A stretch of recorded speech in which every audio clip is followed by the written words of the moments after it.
protestantedigital.com. En Diálogos damos la bienvenida a Shai Shemer. Bienvenido, Shai. Bien hallados, muchas gracias.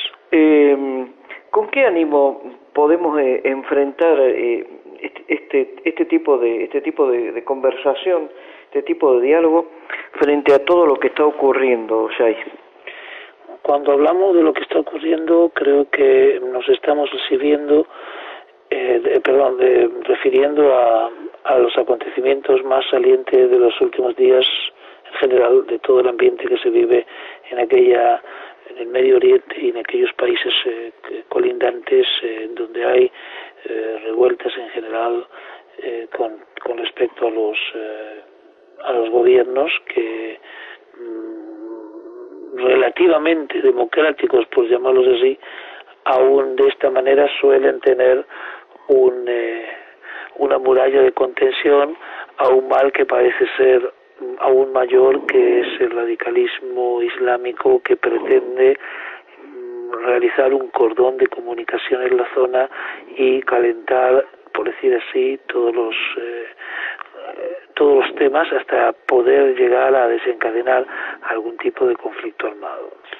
Si esa es la pregunta, ¿qué podemos decir?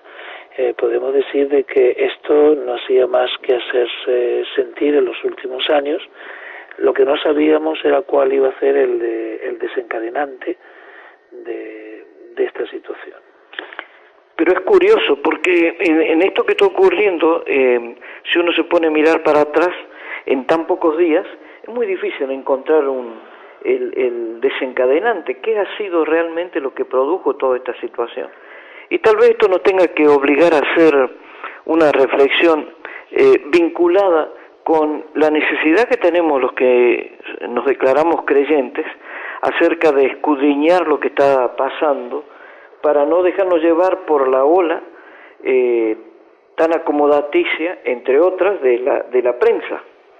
Bueno, en general la prensa de la cual nosotros nos nutrimos principalmente en España, hace mucho que lo venimos diciendo, hace años que lo venimos también reafirmando, dista mucho de ser una prensa combativa en el aspecto de buscar un equilibrio entre las informaciones y la crítica. Primero, se hace sentir la formación académica a nivel internacional, de lo que se llama especialización de ciertos periodistas en temas como la política exterior de Francia o la política exterior de Inglaterra, o que se especialice en los Estados Unidos. El hecho de haber vivido en Estados Unidos y haber hecho algún complemento de una beca en los Estados Unidos no acredita la capacidad de análisis, el conocimiento total de la lengua y las costumbres del lugar, y también tener por lo menos un primer título, un BA en historia que permita dar una solvencia también académica a lo que se está hablando. Eso por un lado. Si bien eso está cambiando, es dinámico, se ve la carencia en España principalmente porque eso también viene respaldado por la falta de interés, la deserción escolar, el facilismo en las escuelas, la falta de autoridad de los docentes, la renovación de los sistemas educacionales y de los programas, el incentivo también a ejercer responsabilidades en los temas de, por ejemplo, más estudio, más esfuerzo, la prebenda es mayor. Si no, se busca el facilismo y también lo que se llama el enchufe.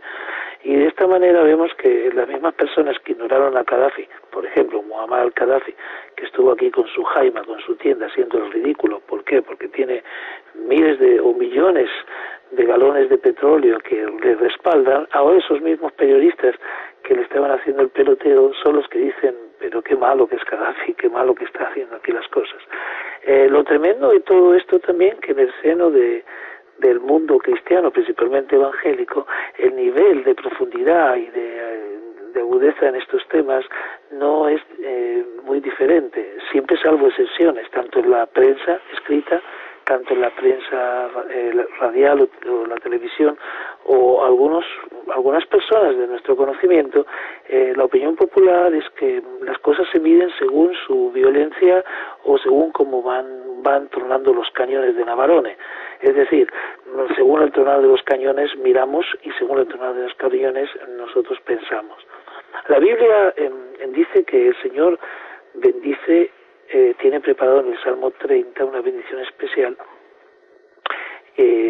a los que le temen, y también en el profeta Ezequiel habla de que desde su morada Él nos está bendiciendo. Y el Salmo 128 dice que la bendición viene de Sión, bendígate el Señor desde Sión. Por lo tanto, la mirada no debe estar puesta no solamente en las cosas de este mundo con demasiado ahínco, sino que debemos tornar nuestro cuello y por ende nuestra mirada hacia la zona donde Dios va dando prácticamente las latitudes y las longitudes, las coordenadas de dónde vendrá lo que se está esperando. Eso es muy importante, saber hacia dónde mirar. Y después, ¿quiénes son los protagonistas? Es indudable de que los protagonistas que se fueron diluyendo en otros nombres y otros orígenes, siempre tenemos ahí al pueblo de Israel y siempre tenemos una media luna de pueblos que algunos ostentan mismos nombres como en el pasado, pero que están enfrentando no solamente lo que en geopolítica decimos la lucha por las fronteras, sino que están enfrentando, es un enfrentamiento en temas espirituales, si hablamos, es un enfrentamiento de fuerzas, de luz y de oscuridad, es indudable, y que aunque la fuerza de la luz no son Blancanieves y los 7 enanitos, aún así tenemos que saber distinguir de dónde vienen los que están trabajando, o dónde están trabajando aquellos que están pululando una luz auténtica que viene del Señor.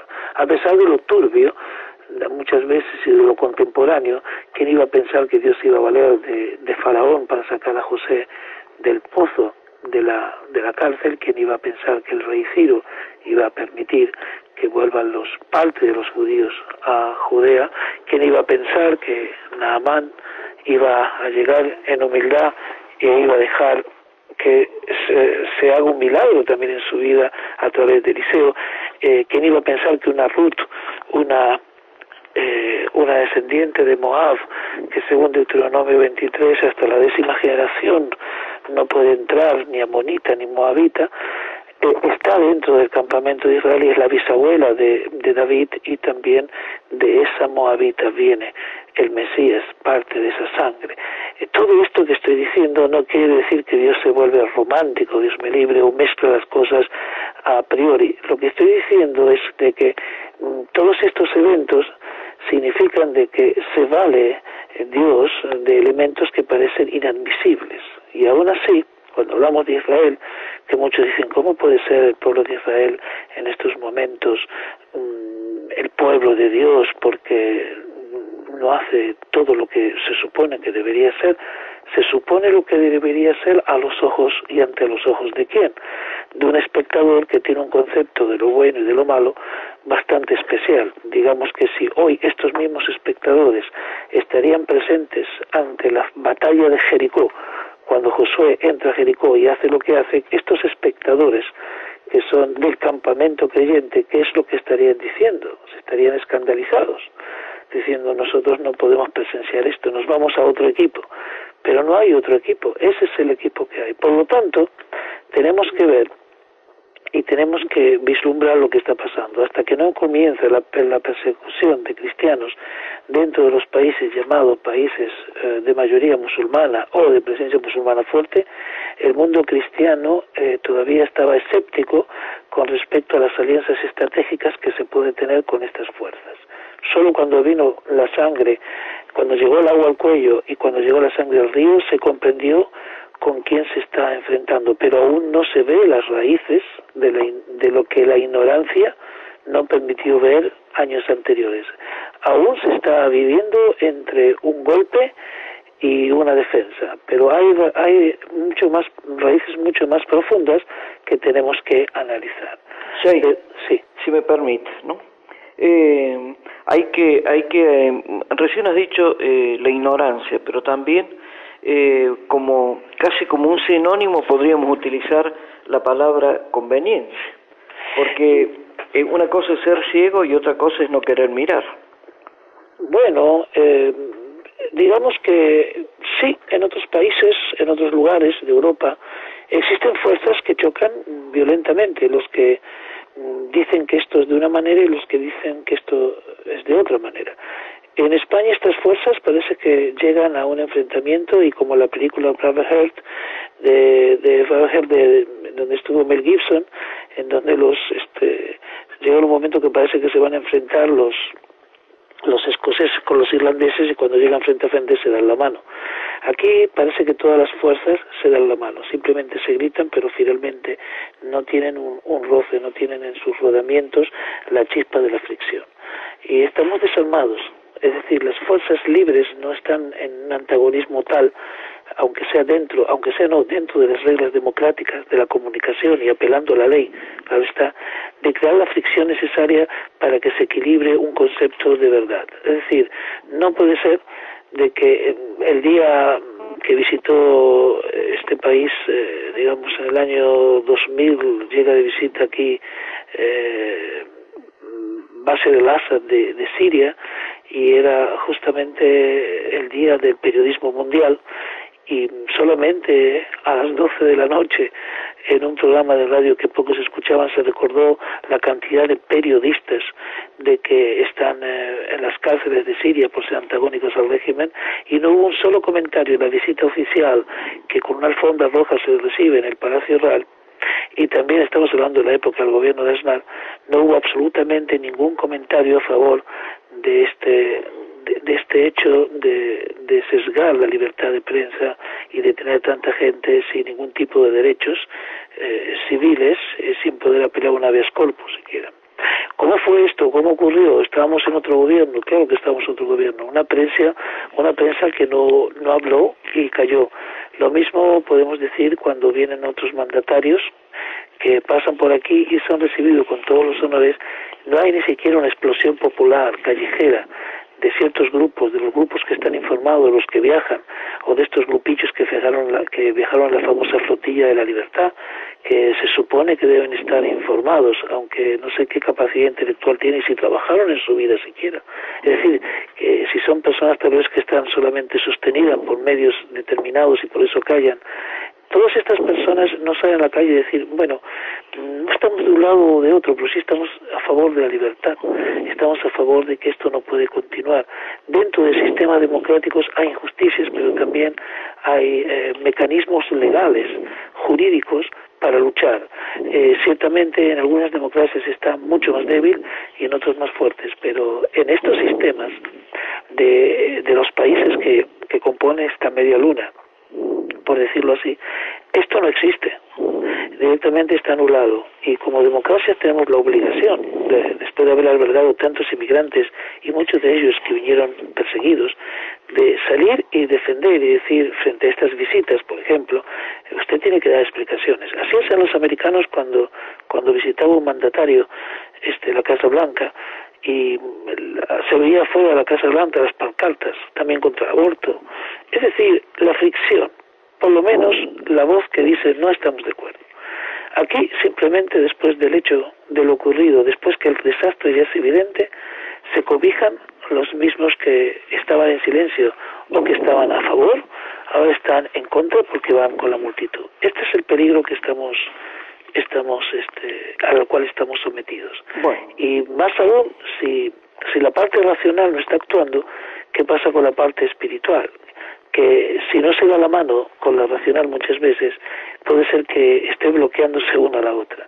Y entonces todo esto está dejando a los israelitas fuera de juego, como los malos de la película, porque ahora de repente y repentinamente se dan cuenta de que los árabes de Israel no tienen ningún interés de hacer manifestaciones, porque es en el único país del Medio Oriente donde el árabe tiene derecho a protestar y no tiene que esperar una explosión para protestar porque tiene mecanismos para protestar.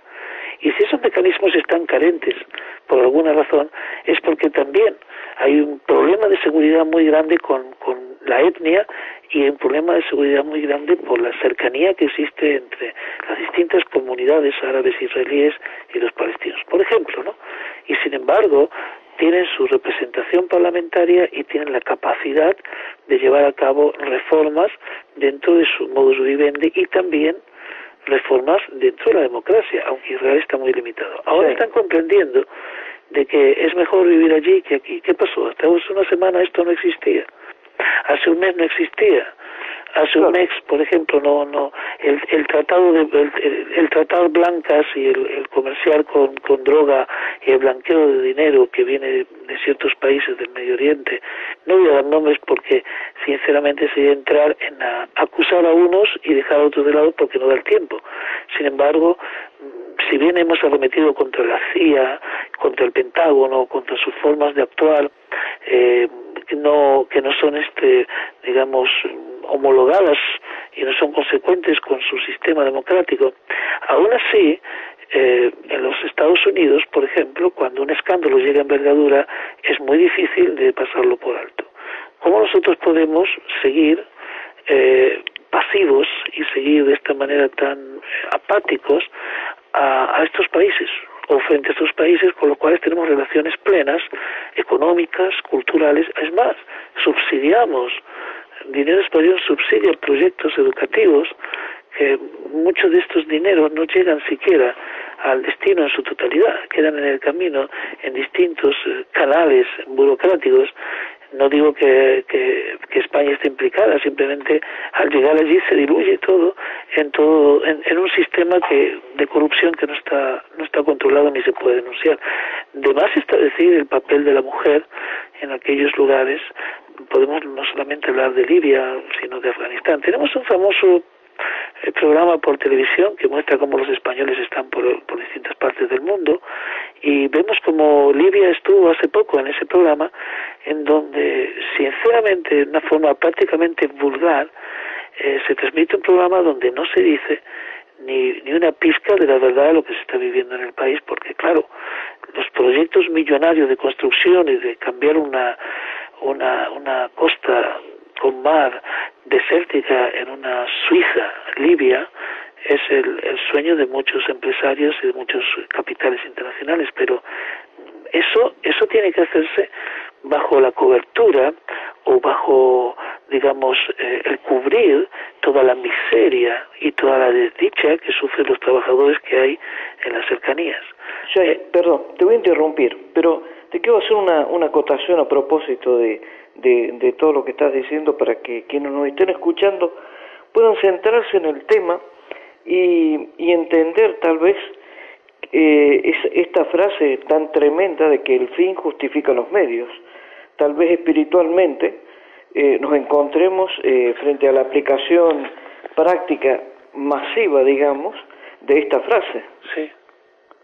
Mira, en este momento todo Estado tiene derecho a defenderse de una acción que viene fuera de sus fronteras. La pregunta es cómo se puede vivir dentro de las fronteras de un país. Si hablamos de un conflicto entre países y un descontrol donde intervienen fuerzas militares, ese es otro tema. Pero dentro de los límites o dentro de lo que se llama la jurisdicción de un Estado, o el Estado del Derecho, cómo debe funcionar para que el Estado sea representante, o que el Estado esté representado por miembros que no solamente llegan legítimamente al poder a través de un sistema democrático, sino que el control de su accionar está equilibrado por distintas comisiones o poderes, que puede decirse que es un lugar en donde es más cómodo vivir y en donde la desigualdad o la falta de igualdad no va creciendo con los años de una manera que se vuelva insoportable la convivencia y que la pobreza sobreabunde hasta un punto en donde sea necesario salir hasta en barcas y cayucos hacia otras fronteras, porque ya no tenemos lo que hacer aquí. Entonces, el fin justifica los medios. No hay ninguna justificación para que un líder se mantenga en el poder por tanto tiempo, en donde la crítica internacional también, por razones de cortesía económica, por llamarlo así, y también la prensa internacional mantiene un silencio por tanto tiempo.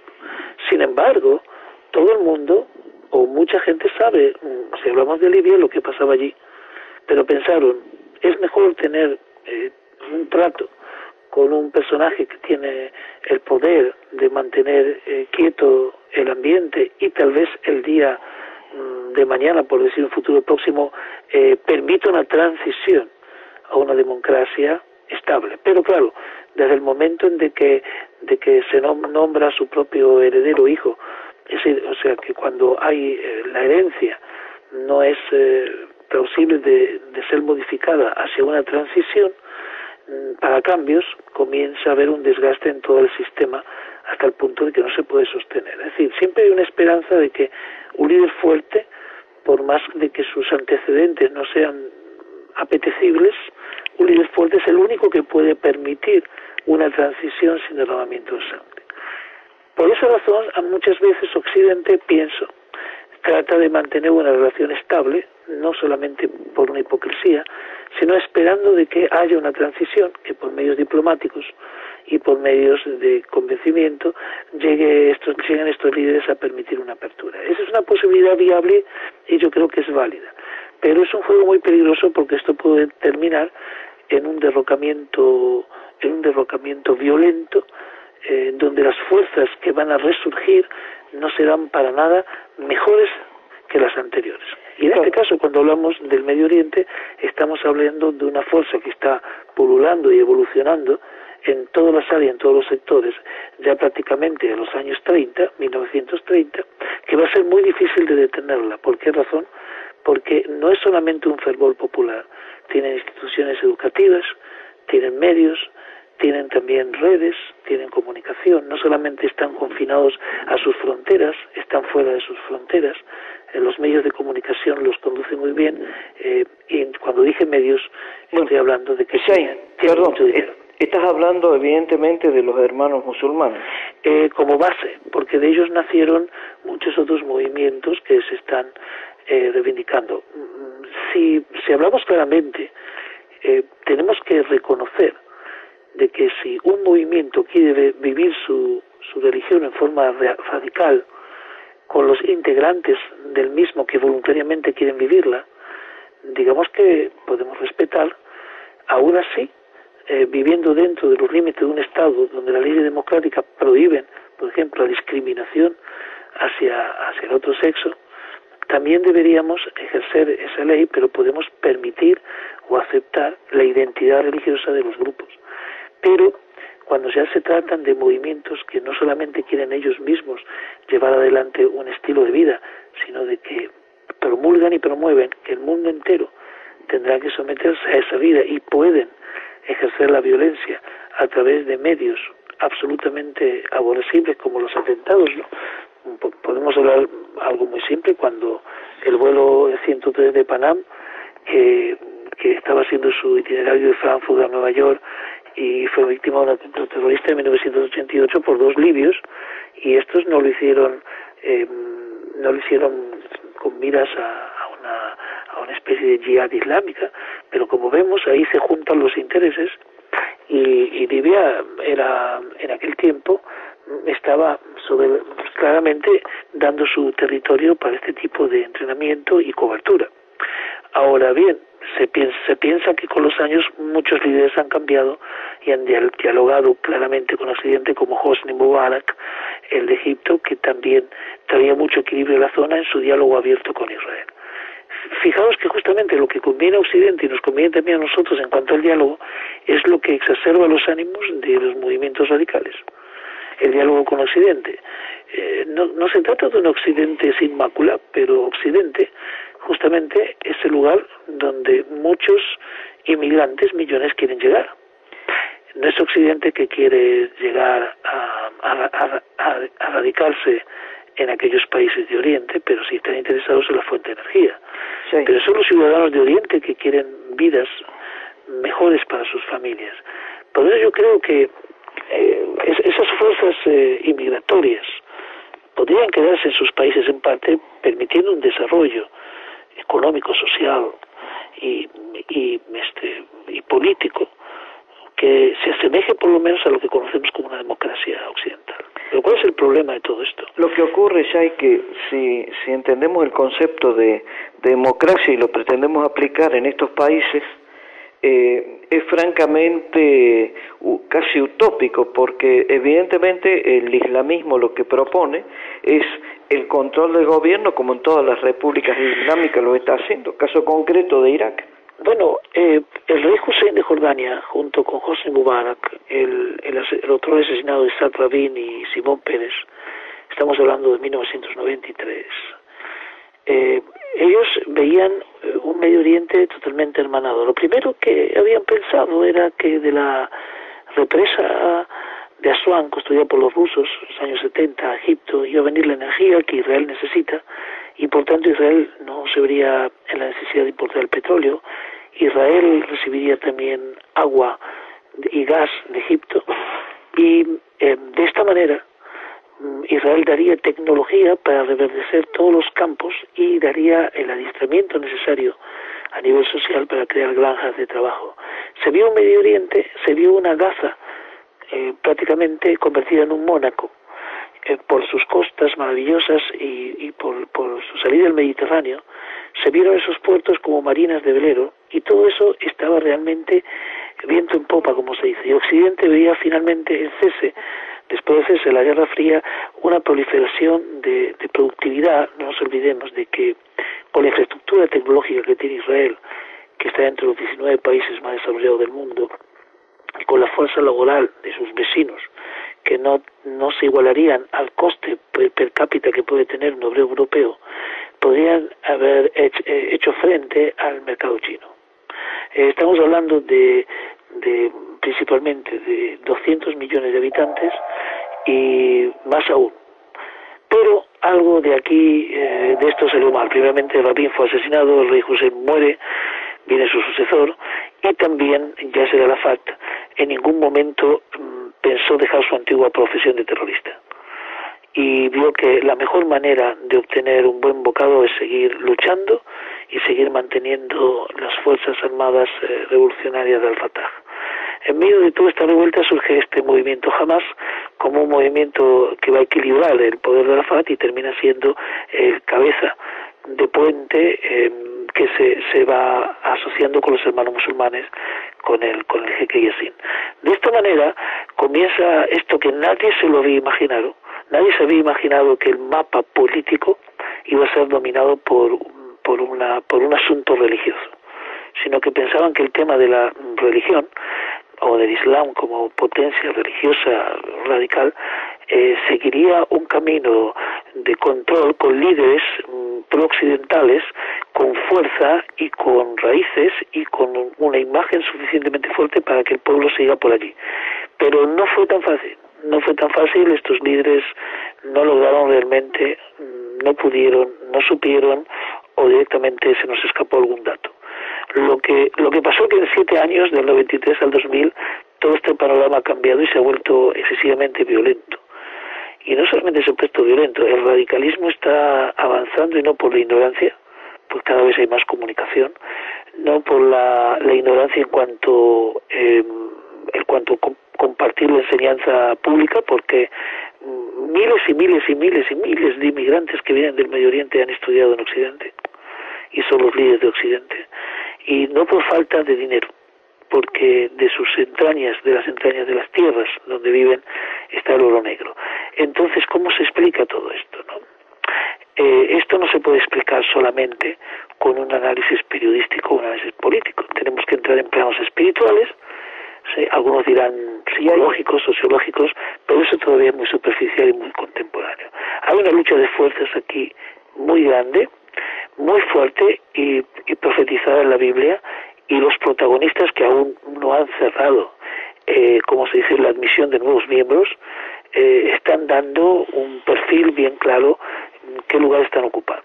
Shai, para completar el círculo y volver a retomar el tema que habíamos comenzado, con el que habíamos comenzado, y hablar de que la necesidad que tenemos los que nos llamamos hijos de Dios de tener una actitud de escudriñar lo que está pasando, para que justamente todos los argumentos que has utilizado no nos hagan perder de vista lo verdaderamente, el sujeto de la oración, digamos, que no nos hagan perder de vista el sujeto de la oración.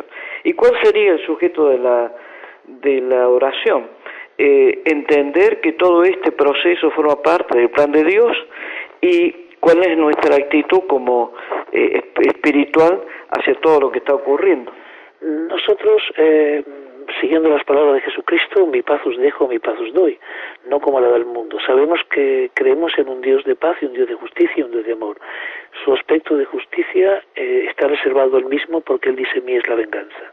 Nosotros como hijos de la luz, lo único que debemos y podemos hacer y perfeccionar es llevar el equilibrio de la paz, pero el pero no significa que condicionamiento. Debemos ser sagaces porque somos enviados como lobos, como ovejas en medio de manada de lobos.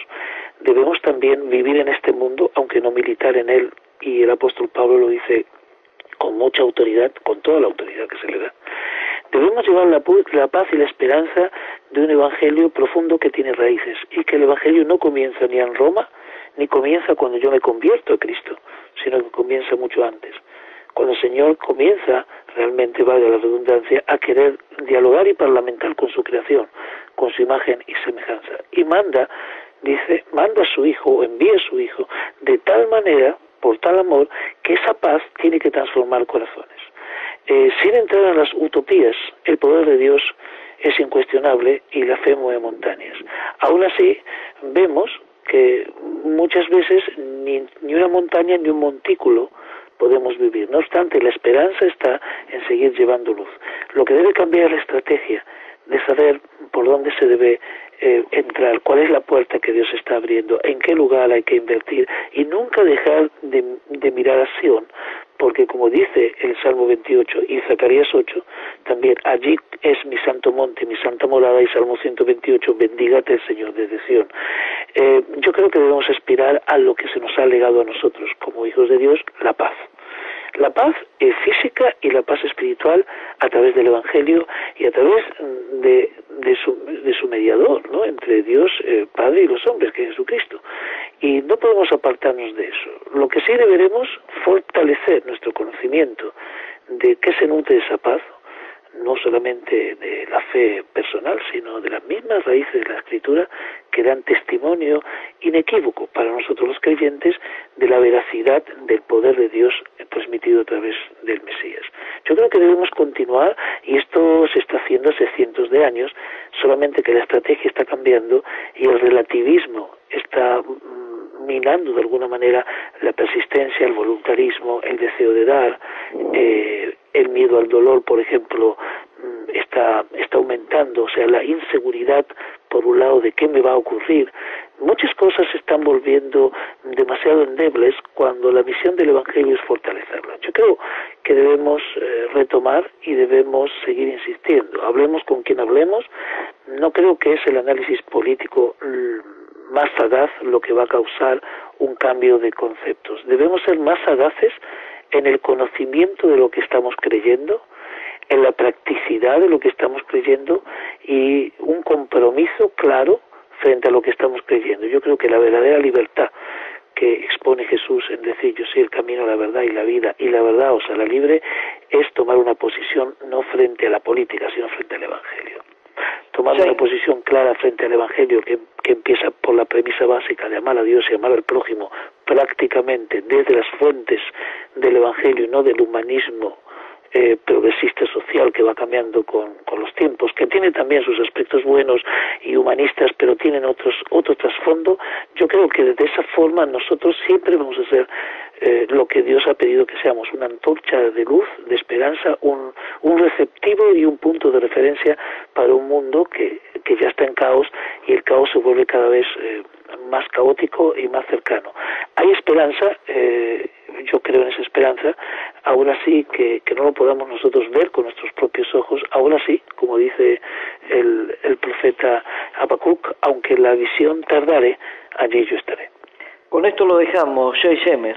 Hasta la próxima, muchas gracias. Dios mediante, gracias. protestantedigital.com